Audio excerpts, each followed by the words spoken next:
Hi, everybody. Welcome to episode 289 of Sports on the Hill podcast. Welcome, Coffee Talk, and other people like Champ in Twitch. Sorry, I was having some glitches with our Facebook Live. I think it's streaming right now, but it does seem like it's working, even though it threw me an error message 3 different times. So I just wanted to make sure that we are um, gonna figure it out. It's third down right now. We're watching a live game. I think I've got the scoreboard working. It's not updating very quickly, but it is updating somewhat.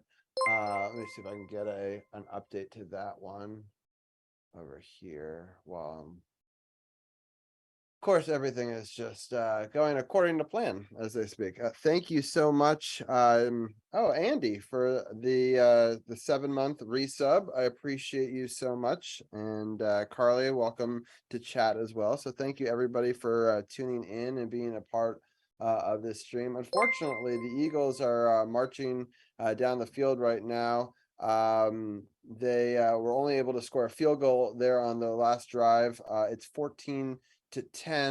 And Champ also resubscribed. I appreciate it. Oh wow, we're one away from a hype train. Hype trains are very rare on this chat. Coffee Talk says all quick slants. Yes, it's something we talked about last week that I really wanted us to do more of, and that is a interception by the Washington Commanders, and he's going back. He hasn't been whistled down, I don't believe. So it takes it all the way back to the 45. There is a flag on the play. We'll see what's that. I am watching it on stream on the ESPN app because my ESPN, my cable was acting up. So I might be a little delayed, some of you, but I know that Twitch is already delayed. So I figured that that would be fine anyway. So we'll see what the flag is here, and then we'll get into what's going on in this. So it looks like we're signaling that it is. Wow, what a just takeaway there by Forrest, and he comes down, and wow, their wide receiver had it in his hands. It was just kind of taken away by number 22 for the Commanders. So it's again 14-10. The Eagles are up, 8:32 left in the second quarter. We're going to be talking a little bit of hockey to start. We've got Gil in. We've got a sick ragtag bunch of crew, but I really appreciate Gil for joining in and being a part of this podcast. I know that Anna wasn't feeling well. She unfortunately couldn't join us. We had some technical issues with Casey, but I'm excited that Gil was still able to come on. Gil, how are you doing tonight? Not too bad, all things considered. I'm happy and thrilled to fill in. Anna is kind of worn down after a day of yelling at the kids, so happy to fill in. Hope if, as you can hear in my voice, I've got more than a touch of the COVID. Thanks to family, and sharing is caring, as they say. But Yes, well, it's crazy that for the first 2 years of COVID, no one in this round table got it. I got it to start the season. Anna got it, just 2 weeks ago, and now it's Gil's turn. Even though we're doing this through Zoom, so we're not giving it to each other. But yeah, yeah. it is unfortunate. But I guess it's just bound to happen eventually. But just gonna give a quick overview of the podcast real quick, and then we'll get into the week that was for the Capitals. We'll preview next week, and then in just about 9:50 or so, we'll have Champ, who's in chat right now. He'll come on and we'll talk about the perfect Wizards week. So yeah, we're going to talk about the Caps, as I just mentioned. I'm wearing number 89 tonight in sort of an honor of this being episode 289, and one of my all-time favorite. He was a Redskin, so I'm going to call him a Redskin. Santana Moss, so I'm hoping that I can bring back some luck. I went to a lot of season tickets with this jersey over the years, and so I thought for episode 289, I usually wear some of our merch, but I figured for tonight's show, it just felt fitting to wear number 89. And so Yeah, we'll talk about this live game between the Commanders and Eagles. If you're watching live on Twitch, you can see that there's a ticker, a scoreboard. And, it doesn't update that quickly because it's Google operated, but it at least gives some sense of the score up on the screen. The Commanders did take the ball over on the 14-yard line, and we'll see what they can do on this drive. An important turnover there because the Eagles were driving, and they're going to start off with a running play. And gain about 5 yards. So we'll talk about this up and down week for the Capitals. And then again, as I mentioned before, with Champ, we'll talk about the perfect week for the Wizards, which is surprising and very rare for that team. So I'm very excited to talk about that with him. And then all night long, including during that segment. And then afterwards, we'll talk about this Commanders versus Eagles game. The Eagles are undefeated. I'm not going into this game with very high expectations for the Commanders, but the last couple of years, there have been one of these games every season where the Commanders have come out and upset a team. Last week, Carol did make a guest appearance at the end of the podcast, and it's we'll see if he's right. He predicted a big win for them. And but before I get too far along, I want people to know who Gil is and about the podcast. Can you let people know what happened in your podcast for this week? And we'll let people know after you explain it how to find it, and then we'll get into the Capitals talk for this week while I share it to some Caps groups. Absolutely. And again, great pleasure being on again. And so, yes, Anna and we have our own Caps fan made podcast. It's called the Power Play Point Podcast. And on this week's episode, of course, we both commiserate. Well, she's at the tail end of her COVID sickness, and I just acquired mine. So again, apologies for just sounding like Frankenstein coming out of a bad voice lesson. But so we commiserate about that briefly, and it was a 2-1 week for the Caps. We didn't cover last night's game, of course, because we would just recorded it beforehand. But we go over the 3 games that finished out the homestand, and it's a very quick rundown of everything. And we mainly focused on the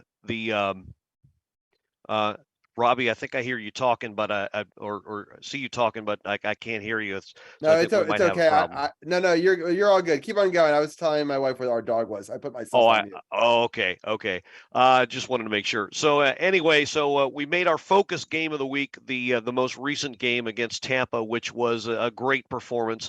I'm sure we'll talk about that later here, but yeah, just some things they need to work on and such. So our usual one of a kind evaluation of how the team did during the week. Yes, for sure. I mean, we're going to go all the way back. Usually if we have a show on a Monday, we don't go over that game, but I did watch it with Anna. It was an exciting game. We also got to break down the win live, which was very cool. But we're going to break it down that whole game and the whole week because it also makes it an even 2-2 instead of us talking about 2 losses and 1 win. We'll talk about 2 wins. And so Gil, do you have the scoring breakdown in front of you? Do you want to go through them? Or do you want me to do it? I'm happy to do it, whatever you would prefer. No, I have my trusty NHL app in front of me. So are we starting with the We'll game we'll go back to the last Monday. Last Monday against Edmonton? Yes, of course. Okay, well, 9 goals in that game. So for the sake of brevity and time, we'll kind of blitz through that. Dylan Strome opened the scoring at 18:15 with a wrister, and not to toot our own horn, but on the episode before this one, I did call out a few players on the team, and I said that while Dylan Strome was doing a great job, he needed to shoot more. Evidently, he subscribes to the podcast, because he scored not 1 but 2 goals in this game. He would also get the second one to make it 2-0 in the second at 26 seconds in on the spillover power play. Off a beautiful deflection, and then Connor McDavid would you talk about sparkling. Well, what they're paying this guy, it's not enough because he literally ran through the entire Caps defense to score the goal, his 13th. Draisaitl and Barrie on the assist on that, making it 2-1. Kuznetsov got his first of the year. not long after that on the power play. Power play had an incredible night. It was 4 out of 5 this game, so he gets his first. Stroman Gustafson on the assist on that one, making it 3-1. Ryan Nugent Hopkins made it 3-2 at 14-10. The captain with his patented slap shot from the left circle. Also on the power play, Gustafson and Kuznetsov on the assist for that one as well. 4-2 Washington at by the end of the second period. And my app has just gotten a little crazy here. Okay, so on to the third period we go. Leon Draisaitl gets his 8th of the year. Hyman and Evander Kane with the assist on that one, making it 4-3. This was a fast-paced, intense back and forth game, very exciting game, as Robbie said. Kuznetsov with his second of the night, end of the season, again on the power play. Ovechkin assisting, making it 5-3. That would end up being the game winner, 18:09 to the third. And then Nugent Hopkins got another one. I believe they were 6-on-5 on this one. They pulled the goalie, and so Darnell Nurse and McDavid assists on that one. The Caps would hang on to win. That goal came with about a minute left to play. They'd hang on for the win, and just a great game had by all, exciting to watch.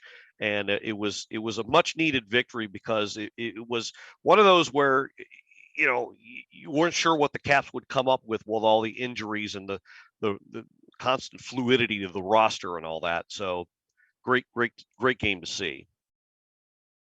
Okay, so we're going to move on to the next game. Let's break down that game a little bit more sure. Before we do. I know you guys do like short segments, but I was just commenting in chat. Someone was using the former team name of the Commanders, which you can see I have a lot of their assemblage on the wall, but I'm trying my best on our show, even in chat, to call them the Commanders, at least when referencing their current team. I still call them the Redskins when we refer to them in their past tense, because that's what they were called. But anyway, I just wanted to point that out there. But this was a really great game. I am really impressed with Kuznetsov for really showing up. All the power play points, it was a record for him, 4 power play points in one game. He had never done that before, so good on him for that. And I just really just thought it was a solid game from the start. Very exciting game. I love the Oilers, their intensity. Like right after we'd score, they'd score. I mean, the Oilers are actually a team that I tend to really like and would root for when not playing against the Capitals. I have a lot of friends that are Oilers fans, so I've always enjoyed their game style and play. They're also on the West Coast, so it doesn't really impact the Capitals all too often, except for in 2 games, which both happen to be on Monday nights this year. Anyway, if people want to get my thoughts and more about this game specifically, definitely check out the second period we covered live on air last week. And then we also, throughout the rest of the night, break down important scoring opportunities and the win itself. So I just want to give a quick little scoring update right here. In this game, it's still 14-10. It's now going to be 3rd down and short on a nice play to gain about 5 yards there. It was 2nd and 10. So 5 minutes left in the first half here. Washington is trying to drive here. But anyway, now I think we can go into the next game. But if people want more, they can definitely check out last week's show. Absolutely. Okay, so on to the next game, which was last Wednesday, 3rd of the 4 at home against Pittsburgh. And we said on the podcast that if there was a game that the Caps should have been up for and ready to play, it was this game. Well, they didn't come ready to play. And it showed. Darcy Kemper, I would say, had easily his worst game of the year. I'm not sure what was going on with him, but several of the goals that he let in were just about all of them he would like to have back. No scoring in the first. Second period, Jason Zucker gets his third on kind of a freak shot. He launches a shot from the half boards. It hits Kemper in the pads, and he loses track of it basically, and it squirts through somehow, and it's just probably one of the flukiest goals I've ever seen. So he opens the scoring. That's at 7:43 in the third, rather. Brock McGinn gets well, this was the real dagger in the game winner. He gets a shorthanded goal. Caps were up on a power play and they couldn't clear the zone. Gustafson made a terrible clearing attempt at the zone. Brock McGinn recovered, or Jeff Carter recovered it actually, finds Brock McGinn in front and puts it past Kemper, who had a chance at stopping it but let it get through. Jeff Petrie scores on a power play, well, not a power play, but a point shot that completely missed Kemper for his second of the year at 15:05. And yeah, before you know it, end of the second, down 3-0. And it's one of those cases where we've seen so many times where just like that, the Caps are behind. They don't know why. And Marcus Johansson made it somewhat respectable with his fourth, 12:22 in the third, but way too little and way too late. And of course, with a minute and a half left, Jake Gensel ices it with an empty netter, but a really bad game all around. I said on the podcast, 80% Kemper, 20% rest of the team for failing to show up. Power play had another clunker of the night. They had 4 chances, 3 in the second period alone, did not convert on any of them at all. And so just an awful night for the whole team. So again, they should have been up for this game. It's a division rival. You got to start banking these points. It didn't happen, and So that's a on little them. bit of what I predicted came true in this game. I was talking to Anna and I said, "Hey, look, they haven't won a game in 7 games in a row. They are going, and they hadn't played for a bunch of days. They are going to need this game. And unless the Capitals played a perfect game, they weren't going to be able to do it." I'm going to stop here for a second. It's a 4th and 1 with on the 15-yard line. And they try, a nice play, a running play to get a very, very important first down. And they had been driving. A great first down catch by Scary Terry. They went for him in the end zone. He was double teamed. It was incomplete. They were then on 3rd down able to get a play that got them within 1 yard of the first down. But they were able to, on 4th down, be able to convert there. And that takes us to the 2-minute warning of the first down. So that'll be an exciting final 2 minutes of the half. So I just want to give a little update on that. But yeah, I was disappointed against the Penguins. I kind of expected this loss, to be honest. It was just coming after a big emotional victory. And the Penguins need this a lot more than the Capitals did, and it showed, right? You want to always get up for every game, but there is a sense of urgency when you're on a losing streak that it's hard to manufacture that same sense of urgency when you just won a very exciting up and down game. And I think the Capitals, that's kind of the story of this week, being able to win a big game and look really good, and then not being able to manufacture that again with the same sense of urgency that then the other team coming in after either a bad loss or a losing streak coming back with that momentum and really kind of hitting them early and often. And the defense doesn't show up in the first period or the early parts of the games. And then the goalie looks bad. People start to blame the goalie, but you could see in the good games, the goalie was good. So it really does come down to the defense. I think if the whole team plays well as a team for the first 2 periods, I think Darcy's solid in the third. But if you're not playing well in front of him, he starts to give leaky goals up, is what it seems. Which a lot of goalies do. It's not something that's just a Darcy Kemper issue. So we'll see what we get. But yeah, there's not much more to say to the Penguins other than it was a very interesting matchup. And it was also I was looking at some cool stats and I shared them before the game. I mean, there's a lot that's made of this Alex Ovechkin, Sidney Crosby rivalry over the years. But they entered going into they started on the same day on May of 2005, and they went into that game with 1423 points, which is just an incredible feat. It's the second highest point total in history where 2 players have come in starting at the same time, and or not even starting at the same time, but just have the same point total. But the fact that it's not only they have the same opponent until they started the same day. It's just a kind of an incredible thing. It's one of the great rivalries of sports history, especially between two players. And the fact that both players have played for their respective teams and been the captain for the teams for such a long period of time is just something so rare in any sport today, but especially in hockey, that I really think it's something special to watch. Unfortunately, Sidney Crosby got the better of this one, as he often does, to be totally honest, in this rivalry. He's in fact put up more points against Ovi than Ovi's put up against him. But they've made for some great rivalries. I will point out real quickly, this hat above me is still one of my favorite games I ever went to, when I got to see them both have a hat trick in a playoff game where the Capitals had David Steckel on their team, who scored the fourth goal, and we were able to win a double playoff hat trick game. And then this one's the Nicholas Backstrom hat trick game where he wins it in overtime. So the fact that I've been able to go to such historic games in my life, I feel very blessed. And they have showed up in big games for me in the past. So I've been very lucky. Gil, any final thoughts on that rivalry before we move on? Yeah, again, it's you have enough players on the team that are aware of said rivalry, and should have helped the new guys acclimate to that. But I don't know if that's what was lacking or what. But clearly the team wasn't ready to play, so to put a nice neat bow on it, that didn't help, and you had what you had. But moving on. Yeah, let's go to the Lightning game, which is a lot better. Yeah.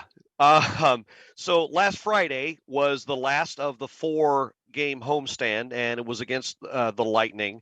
Didn't start off very well.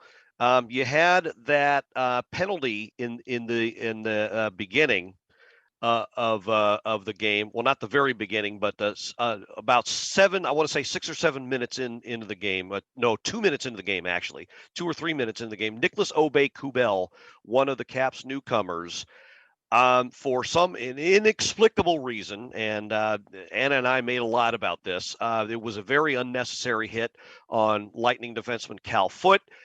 Clearly targeted the head. It was late. It was everything bad about that kind of play that the league is cracking down on, has been cracking down on for several years now.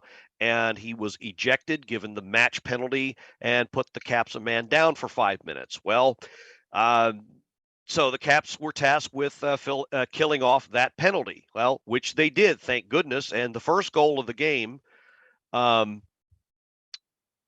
resulted. Oh, you know what? I'm not thinking of the right, or am I? No, I'm thinking of the second goal of the game. Well, the first goal of the game was actually scored long before that. Sorry, I was getting ahead of myself. Anthony Mantha pots his fifth on a great Lars Eller pass. Found him alone in front of the net. That was 10:32 in the first. The penalty I spoke of occurred actually in the beginning, in the early moments of the second period. My apologies. Was when that happened. 2 minutes into the second period where that happened. Caps actually kill that penalty off. Sonny Milano was serving the penalty at the time, and had just came out of the penalty box. And John Carlson had picked up the loose puck, flings the puck, sees Milano breaking for the center spot out of the corner of his eye, flings the puck with just enough juice so that it lands in front of Milano. Milano takes it, streaks in all alone, puts away the wrister underneath of Andrei Vasilevsky's pad at 7:03 to make it 2-0 Caps. That would be the winning goal. Alexei Protas made an appearance, and he gets his third 7.5 minutes later to make it 3-0. Jensen and Faravari on the assist on that one.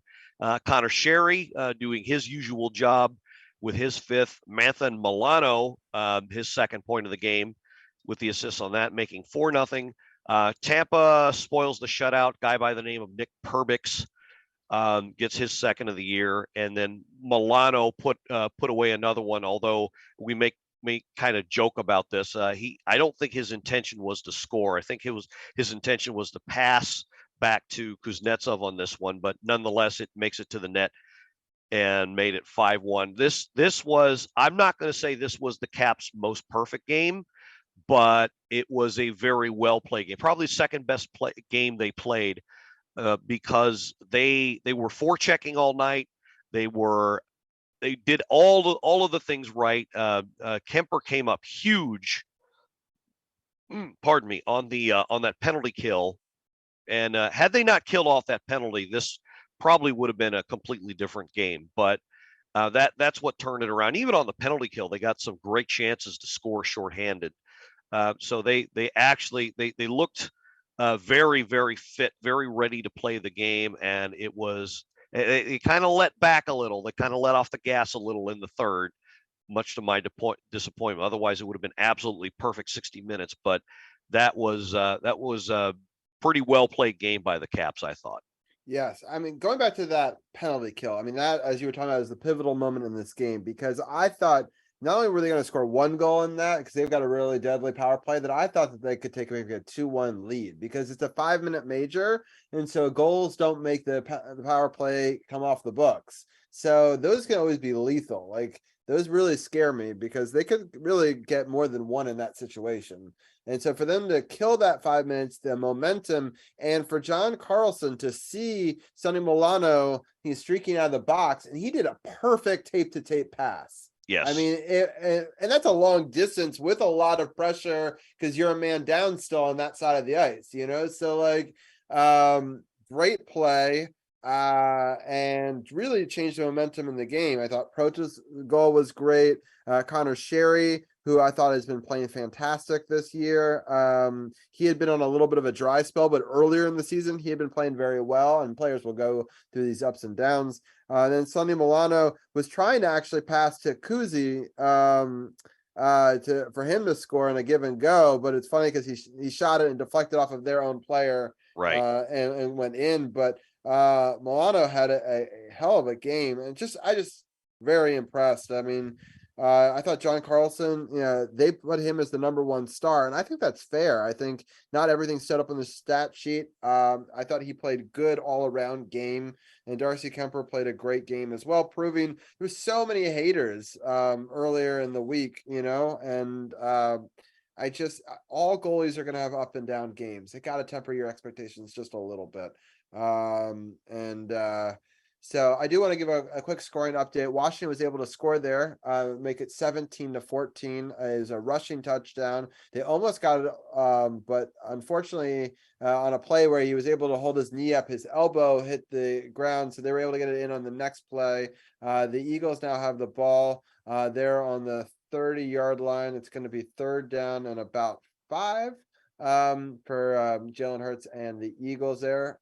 And about 1 minute and 19 seconds left in the first half. I'm going to keep it here just for the 2-minute warning, and then we'll go back into some hockey talk in a second. Incomplete on third down. It was well underthrown. Minute 12 left here in the first half, and I appreciate people in chat for not spoiling it. I'm sorry that I'm watching on such a delayed feed, but for some reason my ESPN was acting up earlier, and I'd rather watch it on the big screen still. So I'm using the app for that right now. But yeah, minute 12 left. They are punting the ball, and fair catch called at the 30. We'll see what we're going to do here. We have one timeout remaining. Be interesting to see how risky we are. Now, we did have the ball first, and unfortunately gave the ball up on that first drive, which will mean the Eagles will get the ball first in the second half. So be interesting to see how that plays into the play call here. Yeah, and we've got our offense is coming onto the field here, and again, 1 minute and 6 seconds left in the first half, and we will get back into our hockey talk in just a second. We've got let me go to our football screen for just 1 second on Twitch. It's an out route. He unfortunately gets tackled inbounds, and I think that they are just going to call it a day. Oh, there was an injury timeout? Oh, interesting. Let me see. So Gibson's trying to get out of bounds, and he doesn't. And oh, he's close to getting out of bounds though. So I wonder if they're reviewing this to see if he did. His knee doesn't touch there. His arm is still there. Yeah, he's still inbounds though. I think they should stall the clock running. Um, so we'll see. Oh, it's an injury timeout, unfortunately. So 57 seconds left. Washington has to use their last timeout on an injury timeout. It'll be 2nd and 5. All right. While there's an injury and timeout, why don't you break down the next Caps game since we're at a TV timeout? Okay, so the very next Caps game was the schedule makers in their infinite wisdom had a home and home scheduled. So the very next game was a couple nights later in Tampa at Amalie Arena, and clearly Tampa was up for this game, and it was another one of those where the Caps just did not look ready.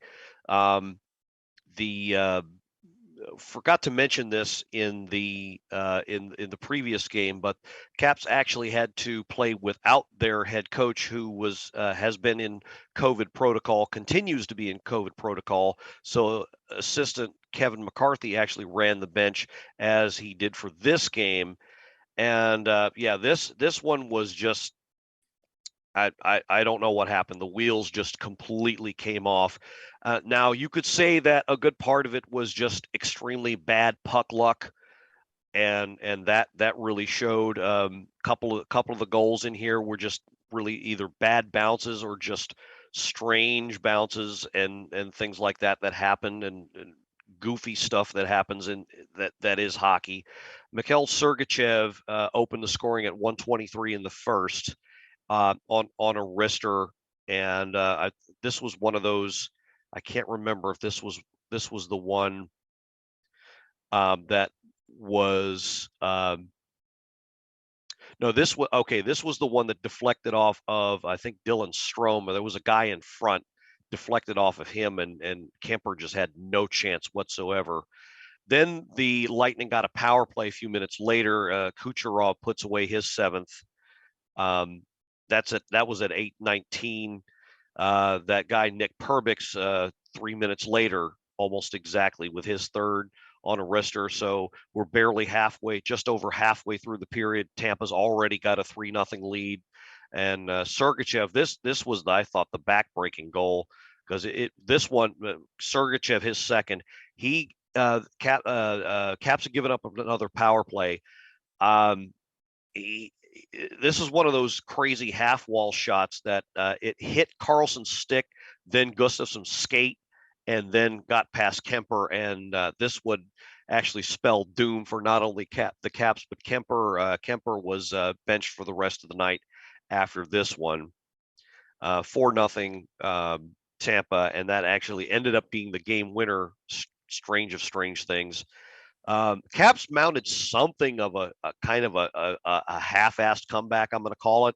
Connor Sherry deep into the second with his sixth at 18:04 makes it 4-1, but the game was pretty much well in hand after that. I thought Tampa actually let their foot off the gas. They would get one 13-11 to make it 5-1, but then couple 3 minutes later, in fact 18 seconds apart, Lars Eller. They would trade goals. Lars Eller, Nick Paul would, and then Garnet Hathaway got one 40 seconds later to make it 6-3, make the score, as the announcer said, somewhat respectable. But that was it. That just was window dressing for the score. Caps clearly did not look ready. They did not look mentally prepared to play the game, and you could put that on the coaches, and not to give them too much of a pass, but they had their situation with Laviolette being on the bench. But either way, they weren't ready to play this game. And All right, Gil, I'm going to interrupt you for a second. Sure. A 50-yard field goal attempt by Sly. Let's see if he can do it. And it's good. 58-yard field goal Yikes. attempt. Holy moly. Yes. Wow. So while you were talking, Washington had 2 crazy first downs and then ran up to the field and spiked it. Got another first down, ran up the field and spiked it, and then tried an out route. It wasn't good enough, and they tried it from the 40-yard line, which is basically a 58-yard field goal. And sure enough, we make it, and their coach is pissed. I mean, that's big. I mean, I know we're only up 6, but I'll take it. I mean, the Eagles are an undefeated team. Someone was telling me that we'd be up anything at halftime. I'd be pretty excited about that. It's a 58-yard field goal. Kind of cool to get to call that live. But yeah, disappointing game in this Caps game. I'll be totally honest, Gil. I watched the first period with my best friend. We watched Caps games, since we were teenagers together, right? And we watched it with Zach. It was awful. So I put Zach to bed. I went to go watch Black Panther and check the score at the end of the night. So I only really watched the horrible first period and scoring updates, but overall just kind of disappointed with how it was in the first. Really enjoyed Black Panther, the movie, by the way. I highly recommend that, and definitely a better use of my evening than this Caps game, in my opinion. So yeah. Can't say as I blame you. That was yeah, that as bad as the Pittsburgh game was, I think this one was worse because Caps actually played like they had some sort of stake in the game. That Pittsburgh game, this one they didn't show up at all. Yeah, I agree. All right, let's I'm gonna quickly go over the schedule ahead, and then I'll have Gil give his rapid fire analysis of these 3 teams. I'm gonna give the 3 current teams and how they've been doing recently, and then Gil, you can give any additional tidbits or information you want on each one of them. So the first game is at Florida in Sunrise. That game is tomorrow, Tuesday, November 15th at 7 p.m. Florida's last 5, they've lost to Edmonton. They beat Carolina and Anaheim in Anaheim. They lost to LA in LA and beat San Jose in San Jose. So they have won 3 out of their last 5 going into that game. It's going to be a tough one. The odds right now are that Florida is going to win this matchup. What say you, Gil? So we're rapidly approaching the quarter pole of the season. So enough of the season has been played where you can take stock and say, all right, we need to figure out where we are, what we're doing. And well, again, this is a game they should be getting up for. Conference and division rival. Well, not division rival, but conference rival. So points to be banked here. And also, of course, last year's playoffs. This was the team that kicked us out. So should be up for this game. If they're not, I'm not really sure. What's wrong with this team. Motivation seems to be a problem. I don't know why, but they need to get up for this game because they need to start banking points. So they need to come out much better. They know they have something of an attitude problem apparently, or a starting problem, or whatever it is, where they just don't seem prepared. So this is going to be another prove it game. So I actually look for the Caps to come out very well. If they don't play this one very well, it might actually be time. I'm not going to say give up on the season, but it might be time to consider certain internal changes. I'm not going to go into that too much, but look for the Caps to come out fairly well in this one. I think they'll rebound from the Tampa game. So the next game, I believe, I don't know if you wanted to. I'll go through it. Yeah. Yeah. So the next game is we're playing the Blues after that. So the Blues last Right. 5. I'm gonna go from the oldest game to the newest. I think that actually makes more sense. So they lost to the Islanders in St. Louis. That was a 5-2 game. They went to Boston, and Boston's been a really good team this year. They lost 3-1 in Boston. I remember opening night, we were wondering if losing to Boston was a big deal. And I remember saying in that first podcast where we recapped it, I said, I think Boston looked good more than we looked bad. And it's kind of fallen out that way, that Boston has been one of the best teams through the start of the season. At Philadelphia, they lost 5-1. Then they had a home game where they beat the Sharks 5-3. Then they went to Vegas and won that game 3-2. And the Blues are actually playing at Colorado right now. So that game is 0-0 currently. And then they'll play us after the Colorado game. I'm sorry, they play Chicago on Wednesday. So they have to play at Colorado, then they play at Chicago, and then they have to play us the next night. So they're playing 3 games in the next 4 days. So I'm hoping that we can take advantage of that. It'll be an 8 o'clock start for us here in Washington. What are your thoughts on that one, Gil? Yeah, St. Louis is kind of reeling. The rumblings there is that they let the wrong goalie go. I'm not saying all their problems are goaltending, but they let Ville Husso go in free agency and decided to keep Jordan Binnington. And yeah, that's not all of the whole of their problems, obviously, but yeah, they're not who they used to be. They're not that cup winning team they were a few years ago. I'm not going to say this is an easy 2 points, but it should be a game that the Caps should have. But at the same time, this can be yet another letdown game. I think they might take a glance at the standings and say, "Oh, well, we've got this one," and they're tired and they're on the second end of a back-to-back, and they might, if they can't keep up the intensity, it'll be yet another letdown game, and it's just.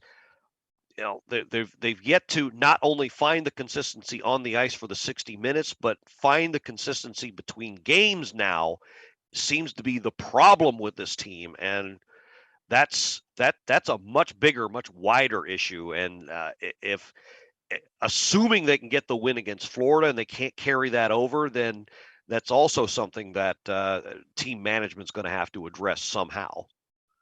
Yeah, I agree. I just want to thank everyone for tuning in. We have a ton of people on our Twitch chat, which, a lot of people that I spend a lot of time with during the day. And I want to thank everybody for coming through. I know that sports isn't everyone's big thing, but they know that it is a big night for me with the Commanders, and a lot of people out there lurking and watching. And I just want to give them a big shout out on Twitch. It's really cool to have seen this community grow. A lot of people are musicians and people I've known from other communities, and I've helped them out by being their moderator. And I just want to thank everyone for tuning in tonight.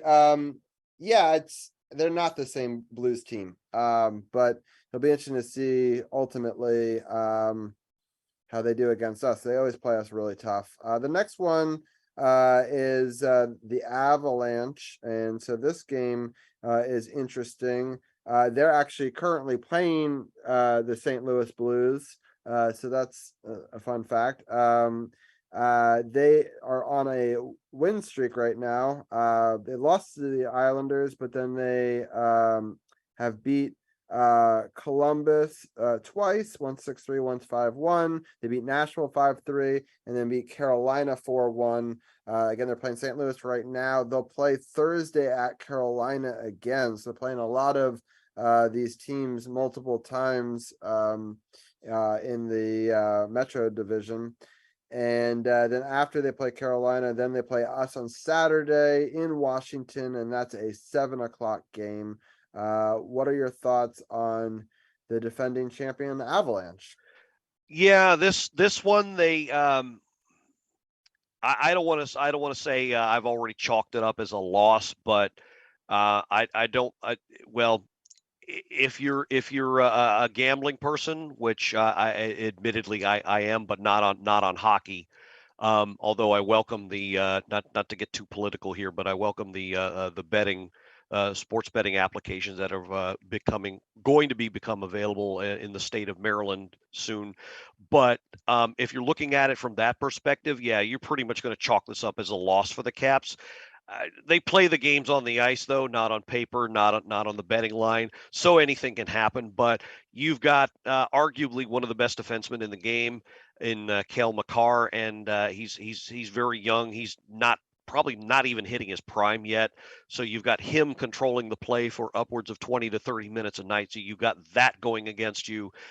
Colorado they proved that they had one of the most solid defensive strategies and personnel overall last year. So they didn't win the cup for nothing.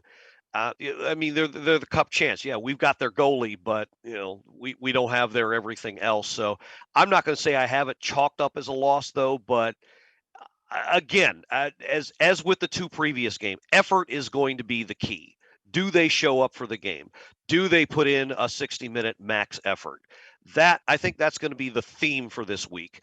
And if they can do that, I think maybe they finally turn things around. Every time you think this team has figured it out, they haven't.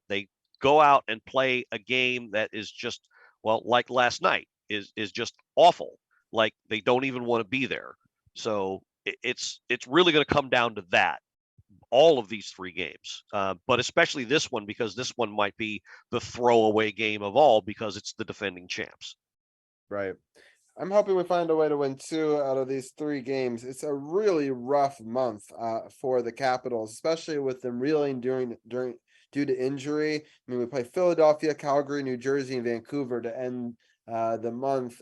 It's, I mean, anything is possible. They're not like, the craziest of teams, but it's rough. We've had a lot of injuries at a bad time, and we just kind of have to find a way to get some points every week and stay afloat until reinforcements come, so to speak. And hopefully next week we'll get reinforcements on the round table as well, and Anna will join, and hopefully Gil, you'll come back and join us, and maybe even Casey. I know he really wanted to join us. I'm gonna still give him a shout out. So if you don't know, Titan Rising KM on Twitch, go check him out. He's doing Pokemon streams all week. He's trying to, at least. The internet went out in his house, and so he was supposed to be doing a game stream. He was supposed to raid into this and be a part of this. I know he's bummed to not be a part of it this week, but hopefully we'll get him on in an upcoming show. And I know the new Pokemon game is coming out very soon. I'm excited about that too. So definitely check him out for Pokemon content as well. So it's Titan Rising KM on Twitch, and the information is on the in the Twitch chat right now as well. So hopefully we'll get them back. But Gil, I'm sorry I didn't catch your podcast today. I'm sure I'll listen to it tomorrow on my way to work. Just had a crazy day. But it's a great show. If people go to sportsothp.com and click the podcast partners, Power Play Point podcast is right there. They can click on it and get the latest podcast that way. Also, I'm going to give Gil a shout out in our Twitch chat as well. But if you go to the Power Play Point podcast Facebook group, it's a really, really great Facebook group where they talk about caps all week long. Also, twitter.com/blueliner and BLULINER 98. If you want to talk at Twitter, which is kind of a crazy place right now, but you can also join him on that Facebook group, or just check out the podcast and send him a message. So I hope that you check Gil out, and it's a great show over there. I appreciate the Power Play Point podcast for being even more integrated this season without Carol, and I hope to have both of you on maybe next week if everyone's feeling healthy enough. And thank you, Gil, for a great first hour. Thanks so much again, Robbie, for having me on as always, and look forward to next time around. Sounds good. I appreciate you, Gil. And we're going to bring in Champ now. We're going to switch gears a little bit, and we're going to talk about a perfect week for the Wizards. And so I'm going to swap out our camera here. I will give a little scoring update. You'll